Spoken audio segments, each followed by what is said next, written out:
Love them or hate them, you can't deny that Razer is the king of the hill in the gaming peripheral industry.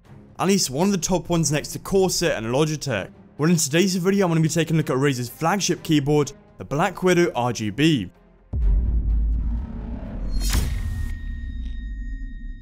Hi everyone, what's up? My name is Proto, and today, as I've already mentioned, you're going to be seeing a review of the Razer Blackwidow Chroma. And whilst this isn't the new Chroma X keyboard, which does address some of the issues I am going to be mentioning today, it's still Razer's flagship model. And so in this video, I'll be unboxing it, taking a look at its features, and giving you my overall impressions of it, as well as how it's been holding up for the last 6 months. I'll also compare it to Corsair's offering, which is the RGB K-series keyboards like the K70 and K95, and whether it's this or bust compared to the ProtoAMP keyboards. Now in the product box, you have Razer's excellent presentation, which will give you an overview on what the keyboard has to offer. You know, the kind of increased durability claims, new mechanical switches, and RGB backlighting, blah blah blah. We've all heard it loud and clear. Onto the unboxing. Unboxing the product, as you'll see once we've taken it out of the box, there's a little plastic cover on it, which encloses the surface of the product. Removing that, you can start to get an idea of the switches, and they're very similar to the Cherry MX Blue switches, and do sound very familiar with the audible click. Removing it from the rest of the box, you'll notice that it does have a nice braided cable, more on that later.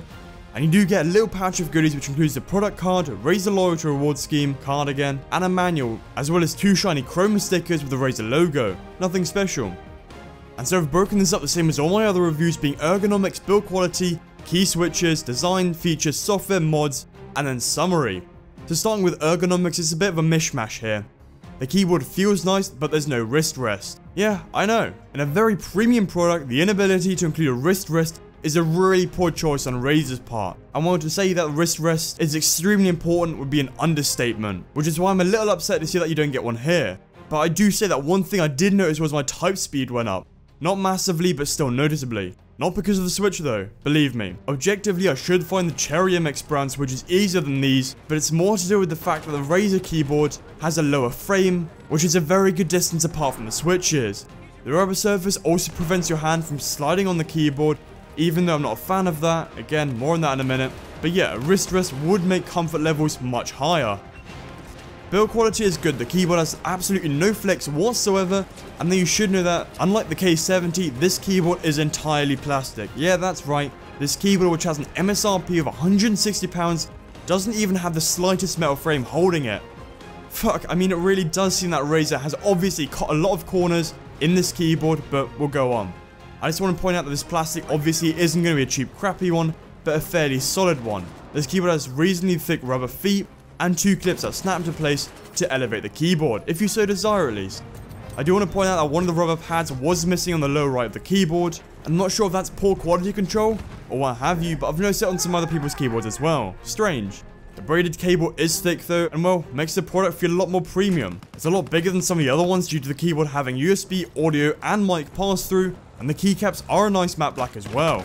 Now onto the switches. I've got quite a lot to say about this, and this is one of the most important aspects of the keyboard. The keyboard uses the Razer branded switches, with my model having the manufacturer from Kale. From my experiences, these are very similar to the Cherry ones, though you do have some drawbacks. Firstly, whilst they sound very similar to the Cherry MX Blues, some switches have an inconsistency to them. Almost like a hollow, springy, pingy noise, you know what I mean. Actually, you know what, you probably don't have a clue what I'm talking about, but you can listen to that in a minute. And quality control issues is the next of my worries. Razer have undoubtedly fucked this one up. Whilst Cherry switches go through extensive quality control, Razer have tried to outsource theirs to China for what you can only assume is to make more profit. As such, this has resulted in many keyboards having their switches die, sound different, and that sort of stuff. From what I can tell, they have since changed to green tech switches, and these are supposed to mimic Cherry switches much more accurately, and apparently at least don't suffer from the quality control issues. Though I bought mine at the time where they were supposed to be rolled out, and I'm still stuck with Kale. I haven't experienced any quality control issues, touch wood. I just thought I'd bring this up since it's something to definitely consider. But yeah, the switches have a nice audible click with some feedback, which is a nice alternative to the quieter Cherry MX Brown switches or the Razer Orange switches. Having tried Cherry Greens, the Razer Green switches feel somewhat closer to that in terms of actuation force, but obviously not as strong as that. Nothing bad, but it's just something that needs to be mentioned though. And as for actual distance, I can't feel the difference between Razer's optimized keystroke distance and Cherry MX Blues nor Brown. Or not worse, but if you buy into the kind of marketing which says optimized for gamers, and the difference is so small that it wouldn't be even categorized into marginal gains, then what you have on your hands is snake oil. What next? RGB lighting is going to be optimized for gamers. It'll make your games run 10 FPS higher. Oh, fuck knows. But as I'm trying these things now, whilst writing my script, I do really like the feel of them. I find that I can't spam them as quick as any other switch, but that comes with the territory of blues or Razer greens. And overall, whilst the switches do feel nice, many people have reported terrible quality control issues, and I certainly wouldn't want to be on the receiving end of these after I've just purchased Razer's flagship keyboard. It's a shame because the earlier models used cherry switches, and you can tell this is just a pure cash grab. Shame on you, Razer. As for how they sound and feel compared to other mech switches, besides having what seems to be higher actuation force, they function the same as Cherry MX Blue switches. Cherry Blue and Razer Green switches, which are these ones by the way, do have a nice tactile bump and an audible click.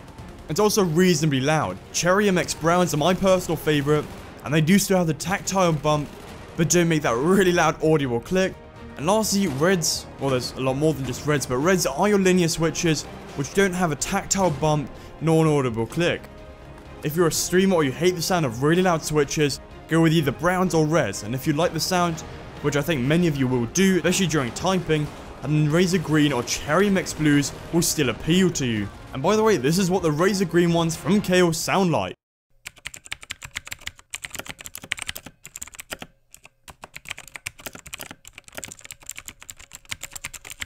Onto the design of the keyboard. The keyboard looks really nice, and it's often something that doesn't go unnoticed in the setup. The keyboard has a black color scheme with some issues though. Firstly, the cover, the housing, whatever you want to call it, is a fingerprint magnet. I'll show you this later on how I solved that as well. But yeah, it's actually really terrible in that regard.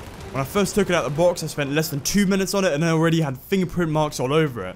They're pretty visible too. That's some crime scene investigator type of bullshit. My other gripe is less so about the look, but more about the maintenance. Unlike open key designs like the K70 and the new Razer Blackwidow X, this keyboard is a pain in the arse to clean. You literally have to remove every single keycap just to clean it, and it's not even that easy. Okay, it's not a big issue and not something that you'll come across very often, but it's still annoying.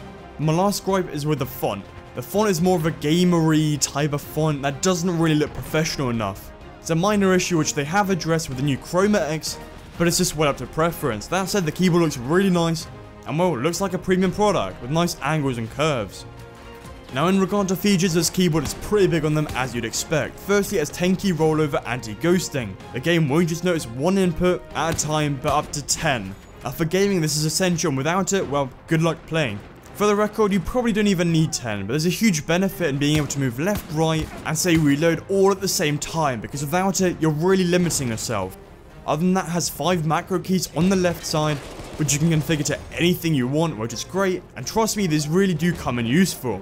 Not for gaming, but maybe running macros to auto-purge on CSGO, or what have you, but these are awesome, honestly.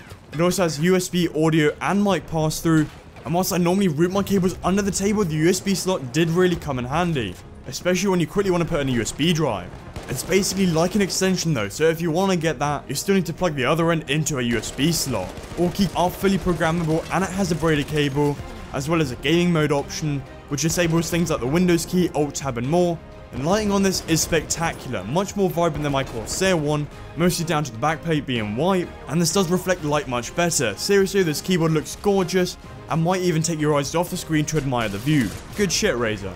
I do want to quickly raise a quality control issue, which I'm pretty sure it's quality control at least, and that's under the function button on the keyboard. Mine for some reason just doesn't have an LED there. I'm not sure if they've done that deliberately because, well, it doesn't have anything to illuminate, but it's, you know, it's a bit of a strange issue, if an issue at all. As for the software, everything is managed under Razer Synapse, which is really straightforward to use. You do have to unfortunately make an account with them, but after that everything's synced up if you decide you want to apply the same profiles to other computers. You do also have the option to add multiple profiles and remap any key on the keyboard, and you can also change it to any keyboard function, mouse input, macro, switch profile, multimedia keys, and more. It should be noticed that this isn't anywhere near as extensive as what the Corsair can do, but it's still sufficient for most people, except from powerhouses like Tower VH, for example. Now on the lighting tab, you can choose up to 7 different effects, being breathing, reactive, spectrum cycling, static, wave ripple, and lastly custom. Custom is a bit strange though. After launching the Chroma configurator, you're greeted with different things that you can customize, quite obviously. Now I'm not sure whether it's because I don't really know how to use that bit in the software, or I just suck at it, but it's somewhat more difficult than I'd expect. No, I'm not on about basic adding more colors and that sort of stuff, but rather when you want to add things like a wave onto only a certain part of the keyboard. It either doesn't want to do it, or when it works, it doesn't show it in the preview window, and it's a bit odd. That's probably an isolated event though, but yeah, I personally don't mind Razer Synapse and think that's still pretty easy to use. As for the mod that I was talking about, I'll make it quick. One of the things I've done with my keyboard was cover it in vinyl. The one I bought was a cheap one off of Amazon and cost me like £3 for a whole roll of it. Once cut to size and the keyboard disassembled, but only to the point where I was able to remove the faceplate, it was rather simple yet time consuming. It's made the keyboard look much more visually appealing and reduced the issue of fingerprints on the keyboard. I highly suggest you do the same, and the keyboard really does now look spectacular with its carbon fiber look. Now onto the pros and cons. For the pros, you get 10 key anti-ghosting rollover, it's comfortable, has 5 macro buttons and on the fly macro recording, and you can remap any key on the keyboard. As well as that, lighting on this is exceptional. It's truly one of the best implementations of RGB lighting I've seen on any keyboard out there. It's also really iconic and will undoubtedly be the center of your setup, next to the PC of course. It also has USB, audio and mic pass-through, and lastly it uses mechanical switches, be it Kale, duh. As for what I don't like, these switches are Kale, and whilst I can't disprove their claims about expectancy, the decrease in keystroke distance as well as the fact they're manufactured in China seems a real letdown. This keyboard is known to be riddled with quality control issues, and quite honestly that's the last thing I don't want anybody to experience after buying one of these. The next is that frame is plastic and not metal. For such a premium and expensive product, I can't really exactly fathom why they made this decision, but you should know that's still very sturdy. Next, the keyboard is a fingerprint magnet and doesn't come with a wrist rest. It also doesn't have dedicated media keys. Again, whilst this is a really simple implementation I could have put in, instead you're forced to use the function keys, which act as a modifier key. Another thing that I noticed was a hardware issue, and that's that when lighting was enabled on this keyboard, the USB port on the side made a kind of high frequency ringing coil whine type of noise. And lastly, it's very overpriced for what it is. You see, at this point I can't really recommend this product, and it's a real shame too since some things I really like about it. The combination of the low quality switches, plastic construction and that sort of stuff means that I'd be much more comfortable in recommending something like the Corsair K70 or the Corsair Strafe keyboard. Trust me, go with that. I will still be holding onto this keyboard though. And hopefully you have enjoyed this review. I know this was a bit on the longer side of my videos, and that's because I want to properly explain my reasoning behind each decision and feature rather than just skimp over it. Plus, if you're spending this much money on a keyboard, you deserve not to be fed lies by anyone reviewing it. If you like this video, hit that like button, subscribe to see more content like this. Anyway, thanks for watching. This has been Proto, and until next week, adios. Back from the dead.